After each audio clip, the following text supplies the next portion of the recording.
नमस्कार, मैं विनीता आसवानी। आप सबका A1 राजस्थानी न्यूज़ चैनल में स्वागत है। देखिए आज की न्यूज़। कितने घटिया हो सकते हैं मनीष जी। आप देखो ये पुलिस वाले कितने घटिया है ये, और सब मिले हुए हैं, सबने पैसे खाए हैं। 14 करोड़ 10 महीने में एक खाते में है, तो बाकी और इसमें कई प्राइवेट कंपनियां भी मिली हुई हैं। Everybody is involved. और मैं किसी को नहीं छोड़ूंगी, मैं ये बता रही हूँ। मैं कहा मुझे होम मिनिस्ट्री के बाहर धरना देना पड़ेगा ना, तो मैं धरना दूंगी। आज की डेट में मेरी ये हालत है कि या तो मैं पुलिस हेडक्वार्टर के बाहर धरना दे दूं या मैं बस सुसाइड कर लूं, क्योंकि मेरे पास अब जीने का सहारा नहीं है। मेरी पूंजी तो सब वो ले गया है। बुजुर्ग फादर है, उनका इलाज कराने के पैसे नहीं है आज मेरे पास में। पुलिस और आला अधिकारियों पर महिला का बड़ा आरोप। विगत 2 सालों से न्याय के लिए दर दर भटक रही है।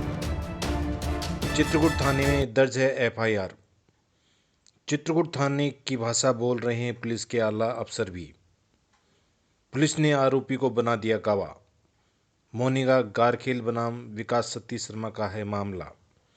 विकास की पत्नी लीना शर्मा, भाई हरीश शर्मा, बैंक के 2 कर्मचारी और उसके पिता सतीश शर्मा को पुलिस ने नहीं बनाया पार्टी।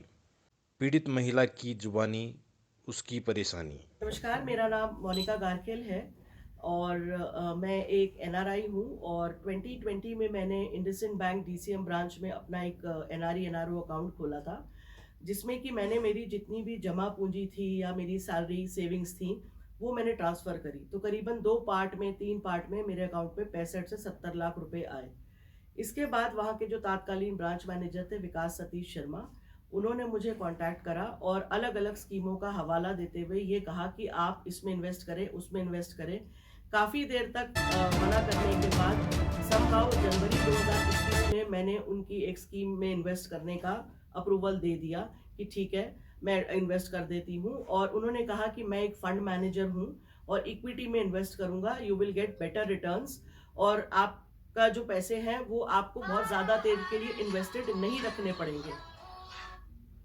तो उसके बाद ये सिलसिला चला, बट इस तरह से मई 2021 तक करीब 62 लाख रुपए उनके खाते में ट्रांसफर हो गए। ये पैसे उन्होंने अपने कोटक महिंद्रा बैंक के सेविंग अकाउंट में मुझसे लिए। शुरुआत में वो मुझे रिटर्न ऑन इन्वेस्टमेंट, जिसको हम कहते हैं ROI, वो मुझे समय टू समय देते रहे। सभी ट्रांजैक्शंस बैंक टू बैंक हुए हैं और ROI भी बैंक टू बैंक ही आती थी। बट उसके बाद जून में उन्होंने बॉम्बे ट्रांसफ़र ले लिया और जून के बाद से मुझे कोई पैसा नहीं दिया। काफ़ी जानने ईयर बता दीजिए साहब। हाँ मंथ जी। बता रहे तो ईयर भी बता दीजिए। हाँ, जून 2021 तक ये सारा। और जून 2021 में मुझे अचंभा इस बात का हुआ कि जब उन्होंने मुझसे 6 लाख रुपए फिर से मांगे और ये हवाला देते हुए कि मुझे अपने बच्चे के स्कूल की फीस भरनी है और फ्लैट का डिपॉजिट देना है, जबकि उनकी पत्नी वो भी ICICI बैंक में काम करती हैं। उसके बाद काफ़ी मशक्कत करते हुए उन्होंने मुझे बॉम्बे बुलाया और एक प्रॉमिसरी नोट दिया और वायदा किया कि 31 अगस्त 2021 तक वो मेरी पूरी राशि लौटा देंगे। इस प्रॉमिसरी नोट के गारंटर उनके 2 बैंक कर्मचारी हैं जो उसी बैंक में कार्यरत हैं। वो लोग बने। इस 62 लाख रुपए में से 15 लाख रुपए उनके ब्रदर के अकाउंट में गए, जिनका नाम हरीश शर्मा है, जो कि जयपुर के ही रहने वाले हैं। HDFC बैंक के अकाउंट में गए थे। अब पूरी सारी ये कहानी होते होते अब उनकी पत्नी कहीं आती हैं बीच में और अचानक से मुझे धमकियां देती हैं कि यदि आप बार बार अपने पैसे मांगेंगी तो विकास शर्मा सुसाइड कर लेगा। मैं यहाँ पर बहुत डर गई और घबरा गई और मैंने सोचा कि अब ये पुलिस को इत्तला करना ही उचित है। तो पुलिस को मैंने जब इत्तला करा तो 22 सितंबर 2021 को मेरी एक FIR रजिस्टर हुई चित्रकूट थाने में और 420-406 में। और उसके बाद उसके ऊपर कभी कोई कार्रवाई हुई ही नहीं। IO साहब वासुदेव सिंह काविया मुझे सिर्फ और सिर्फ बेवकूफ़ बनाते रहे। जब मैंने उनकी शिकायत करी तो उन्होंने मुझे धमकी दी। उसके बाद मैं ML लाठेर साहब को 10 फरवरी को मिलने गई। रवि प्रकाश मेहरडा जी ने मेरी फाइल अपने पास स्क्रूटनी के लिए बुलाई। कई उनके दफ्तर से मुझे कई फ़ोन आए और मुझे उसी बात पे कन्विंस करते रहे जो IO समझा रहा था। जब मैं कन्विंस नहीं हुई और उसके बाद मैंने 28 अप्रैल को दोबारा ML लाठेर सर को और रवि प्रकाश मेहरडा और अशोक सिंह राठौर, जो कि SOG के ADG हैं, उनको पत्र लिखा तो इन्होंने आनन फानन में मेरी फाइल आलोक सैनी ACP वैशाली नगर को दे दी। ACP वैशाली नगर, जबकि SOG वाले मेरा केस हैंडल करने के लिए तैयार थे क्योंकि ये एक फाइनेंशियल फ्रॉड है और इकोनॉमिक ऑफेंस है। उसके बाद इन्होंने आलोक सैनी ने मुझसे सारे साक्ष्य दोबारा लिए, व्हाट्सएप चैट ली, ईमेल्स लिए, सब कुछ लिया, पर कोई भी चीज आज फाइल में नहीं है। इन्वेस्टिगेशन के नाम पे सिर्फ और सिर्फ उन्होंने मुझे बेवकूफ बनाया, कोई काम नहीं करा। यहाँ तक कि चार्जशीट में जो डेट डली हुई है वो भी वही डेट डली हुई है जिस दिन वासुदेव सिंह काबिया ने ये चार्जशीट बनाई थी। अब 27 दिसंबर 2022 से लेकर मैं उमेश मिश्रा, रवि प्रकाश मेहड़ा जी के चक्कर काट रही हूँ, क्योंकि तब तक चार्जशीट पेश नहीं हुई थी।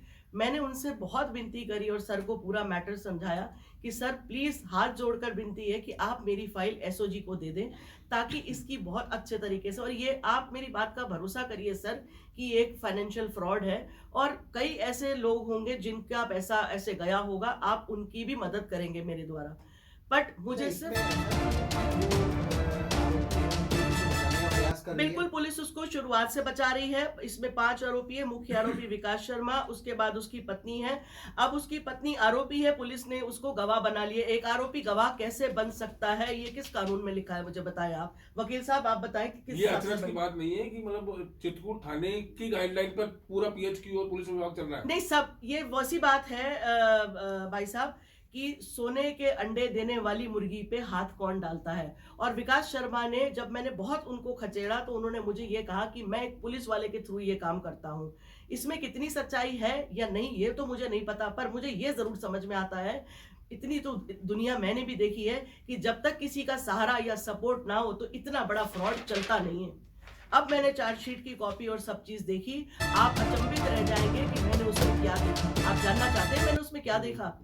उसमें 10 महीने में विकास शर्मा के खाते में 14 करोड़ से ऊपर के ट्रांजैक्शन है। 10 महीने में एक सेविंग अकाउंट में 14 करोड़ 67,04,229.31 पैसे। ये अब आप मुझे बताइए ये, और कितने खातों से पैसा आवन जावन दिख रहा है। विकास के 5-6 खाते दिख रहे हैं, उनके पिताजी के साथ दिख रहा है, पत्नी के साथ दिख रहा है, हरीश शर्मा के साथ दिख रहा है, कई और लोगों से पैसा लिया हुआ है वो भी दिख रहा है। ये सब चीज एक आम इंसान, एक आम नागरिक होकर as a layman if I can see this, police ने कैसे नजरअंदाज करा और क्यों करा? क्योंकि पुलिस देखना ही नहीं चाहती थी। दूसरी बात, विकास को जब अरेस्ट किया गया था 2022 में 3 दिन की पीसी 4 दिन की जेसी, सिर्फ दिखावा था, सिर्फ दिखावा, क्योंकि आप भाई लोगों ने मेरी बहुत मदद करी थी, मीडिया ने। उसके बाद वो बोलता है कि मैंने 30 लाख रुपए दे दिए और 30 लाख रुपए आज तक मुझे नहीं दिए। 30 लाख रुपए का कोई साक्ष्य नहीं, इस बात पर उसको बेल मिली। ना तो पहले आईओ वासुदेव सिंह काविया, ना तो दूसरे एसीपी माननीय किसी ने ये बोला। मैंने एसीपी साहब को कितनी बार कहा सर आप ये देखिए, जबकि पुलिस को ही उसकी बेल अपोज करनी चाहिए थी, नहीं करी और नहीं करी। मैंने कितनी बार उनको रिमाइंड करा, नहीं करी। और उसके बाद अब चार्जशीट पेश होने के बाद मैंने 16 मार्च 2023 को मुख्यमंत्री को पत्र लिखा है, उनके निवास पे, उनके कार्यालय पे, कि मेरे साथ ये हुआ है। और उमेश मिश्रा जी को दोबारा लिखा है कि अब भी अगर आप चाहें तो मेरी मदद कर सकते हैं तो कर दें। और दिनेश एमएन सर को लिखा है। बट आज की डेट तक मेरे पास जवाब नहीं है और मुझे उम्मीद नहीं है और मैं इनके ऊपर अब भरोसा भी नहीं करती हूँ। और मुझे तो सिर्फ अपने गहलोत सरकार से ये पूछना है कि मैं, इतने यहाँ पे कानून बनाए गए, महिला सुरक्षा, महिला का ये, महिला को सशक्तिकरण, महिला का वैसा, इतना हमारी राजस्थान सरकार देख रही है, तो क्या मैं इस देश की बेटी नहीं हूं? क्या राजस्थान सरकार इतनी सक्षम है कि मुझे न्याय देगी? और अगर वो भाग गया तो मेरे पैसे कौन दिलवाएगा, पुलिस या राजस्थान सरकार? मुझे बताइए आप।